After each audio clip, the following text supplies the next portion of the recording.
Di tempat ini bisa dijumpai berbagai koleksi dalam kisah sejarah TNI dari masa ke masa. Adalah Museum Satria Mandala terletak di Jalan Gatot Subroto, Kuningan Barat, Mampang Perapatan, Jakarta Selatan. Dengan harga tiket Rp5.000 per orang, sahabat bisa melihat koleksi berbagai macam peninggalan sejarah di museum yang diresmikan pada tahun 1972 ini. Dari halaman museum, sahabat bisa melihat pesawat A4 Skyhawk yang menjadi koleksi museum pada tahun 2017 yang lalu, di mana pesawat tempur serbu milik TNI Angkatan Udara ini digunakan pada rentan waktu 1980 hingga 2004.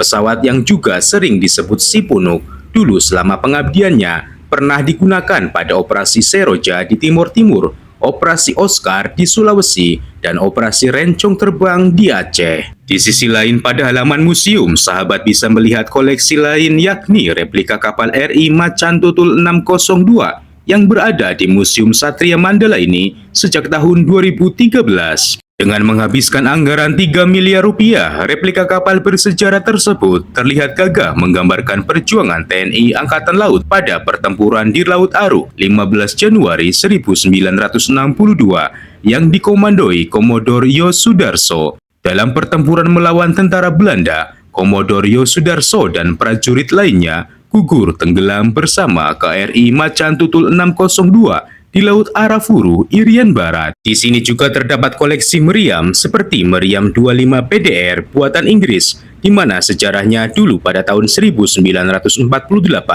digunakan untuk melawan tentara Belanda di daerah Aceh Timur, kemudian menumpas pemberontakan Andi Aziz Sulawesi Selatan, juga menumpas pemberontakan DITII di Banyumas. Bersama anak sematawayang, kami pun beranjak masuk ke ruang Panji, di mana di dalamnya banyak koleksi sejarah TNI yang patut kita hargai. Menilik ke belakang masa dulu, sejarah Museum Satria Mandala berdiri di lahan kediaman istri Presiden Soekarno, yakni Ibu Ratna Sari Dewi. Rencana pembangunan dimulai pada tahun 1968, yang awalnya akan dibangun di Istana Presiden Bogor. Namun Presiden Soeharto menganjurkan untuk menggunakan rumah Wisma Yoso.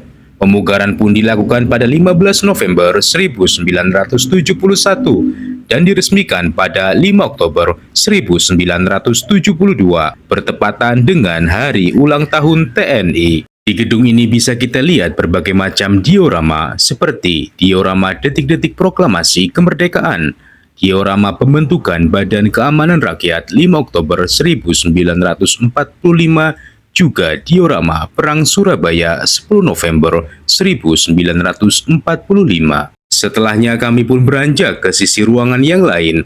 Terlihat meja kursi tamu kediaman Letjen Urip Sumoharjo, seorang jenderal dan kepala staf umum TNI pertama pada masa Revolusi Nasional Indonesia. Beliau kelahiran Purworejo 22 Februari 1893 dan wafat pada 17 November 1948 di Yogyakarta. Setelahnya kami pun beranjak dan menjumpai tandu gerilya Jenderal Sudirman. Diketahui Jenderal kelahiran Purbalingga 24 Januari 1916 tersebut pada masa perjuangan dulu ketika perlawanan gerilya selama 7 bulan. Beliau mengidap penyakit TBC dan mesti ditandu agar tetap memimpin pasukan. Jenderal Sudirman wafat pada 29 Januari 1950 dan dimakamkan di Taman Makam Pahlawan Semaki, Yogyakarta. Di sini bisa kita lihat tempat tidur dan meja kursi kediaman Panglima Besar Sudirman,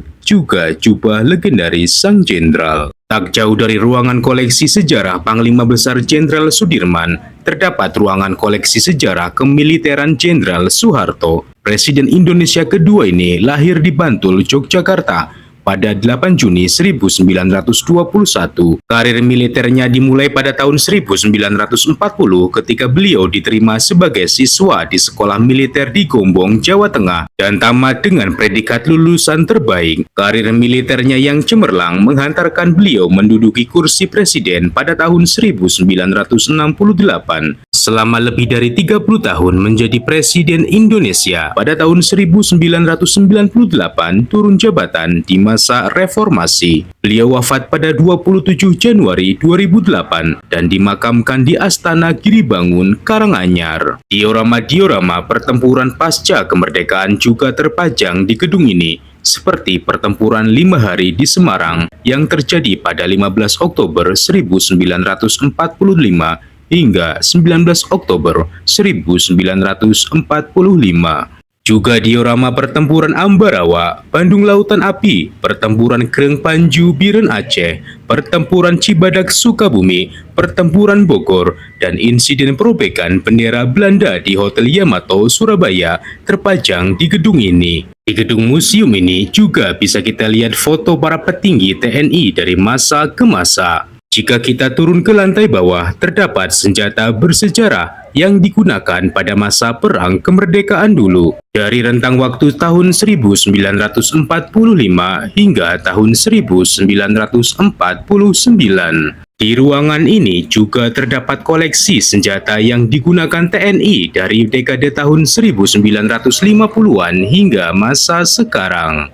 Dari ruangan koleksi benda-benda bersejarah ini terdapat pintu keluar, dan beberapa langkah dari gedung Panji bisa kita saksikan koleksi pesawat yang dulu pernah menjadi bagian perjuangan TNI. Di antara koleksi pesawat yang menjadi bagian dari benda bersejarah yang dipajang, terdapat replika pesawat Yokosuka K-5Y Cureng dengan registrasi TJ62 yang merupakan salah satu cureng yang dipakai Angkatan Udara Republik Indonesia untuk melawan musuh pada masa agresi militer Belanda. Juga masih banyak lagi koleksi pesawat lainnya yang tentunya syarat akan nilai sejarah. Jika kita masuk gedung Perjuangan Bangsa, sahabat bisa melihat banyak sekali diorama sejarah TNI yang menggambarkan peristiwa-peristiwa yang pernah terjadi di negeri ini pada masa lampau. Seperti diorama peristiwa G30 SPKI di Lubang Buaya pada saat pengangkatan jenazah 7 pahlawan revolusi. Juga diorama peristiwa tertembaknya Kahar Muzakkar pada 3 Februari 1965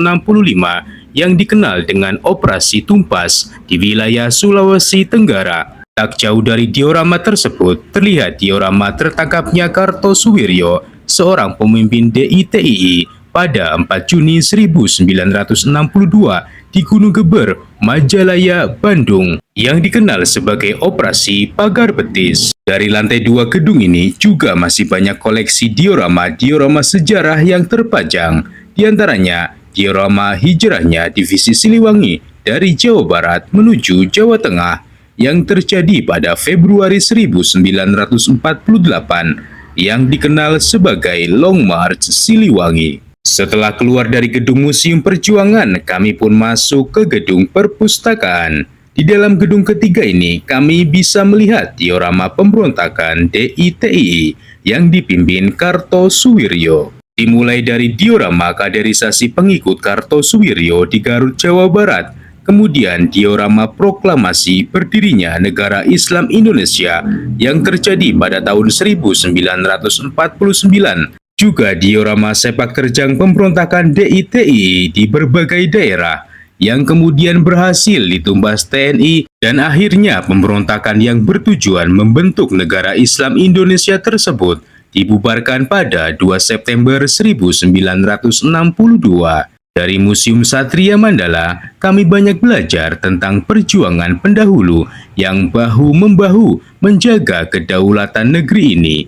Bravo TNI dan rakyat Indonesia.